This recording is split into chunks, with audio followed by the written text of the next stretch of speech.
ഈ യാത്രയുടെ അവസാനമാണ് ഞങ്ങളുടെ ജപ്പാനിലെ മലയാളി അസോസിയേഷനിലെ ക്രിസ്മസ് ആഘോഷത്തിന്റെ കലാശക്കൊട്ട്. ഇപ്പൊ ഞങ്ങൾ പോകുന്നത് ജപ്പാനിലെ ഇന്ത്യൻ എംബസിയിലെ അംബാസിഡർ ആയിട്ടുള്ള മിസ്റ്റർ സിബി ജോർജിന്റെ വീട്ടിലേക്കാണ്. കഴിഞ്ഞ വർഷത്തെ ഞങ്ങളുടെ നിഹോൻ കൈരളിയുടെ പരിപാടിക്ക് ഞങ്ങളുടെ ക്ഷണം സ്വീകരിച്ച് അദ്ദേഹം എത്തിയിരുന്നു. അന്ന് അവിടെ വന്നപ്പോ നമ്മൾ എല്ലാ വർഷവും ഇവിടെയുള്ള മലയാളികളുടെ വീടുകളിൽ സാന്റ വിസിറ്റ് ആയിട്ട് പോകുമെന്ന് അദ്ദേഹം അറിഞ്ഞു. അത് കേട്ടപ്പോ ആ വർഷം അദ്ദേഹം നമ്മളെ ഇൻവൈറ്റ് ചെയ്തിട്ടുണ്ടായി, നമ്മൾ അവിടെ പോയിട്ടുണ്ടായി.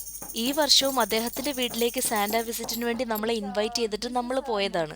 അതിലെ ഇരട്ടി മധുരം എന്താണെന്ന് വെച്ചാല് ഈ വർഷം സാന്റ ആവാനുള്ള ഭാഗ്യം അത് എനിക്കാണ് ഉണ്ടായത്. 3 വർഷമായി ഇദ്ദേഹം ജപ്പാനിലെ ഇന്ത്യൻ അംബാസിഡർ എന്ന ചുമതല ഏറ്റെടുത്തിട്ട്. ഇന്ത്യ ജപ്പാൻ അംബാസിഡർ ആവുന്നതിന് മുന്നേ ഇദ്ദേഹം സ്വിറ്റ്സർലാൻഡ്, വത്തിക്കാൻ സിറ്റി, കുവൈറ്റ് എന്നീ രാജ്യങ്ങളുടെ അംബാസിഡറായിട്ടും സേവനമനുഷ്ഠിച്ചിട്ടുണ്ട്. അതിനൊക്കെ പുറമെ നമുക്ക് ഇദ്ദേഹം പ്രിയങ്കരനാവുന്നത് ഇദ്ദേഹം ഒരു മലയാളി, കോട്ടയം പാലക്കാരനാണ് എന്നതിലാണ്. നന്ദി, സന്തോഷം, താങ്ക്സ്. ശരിക്കും ചില വില്ലകൾ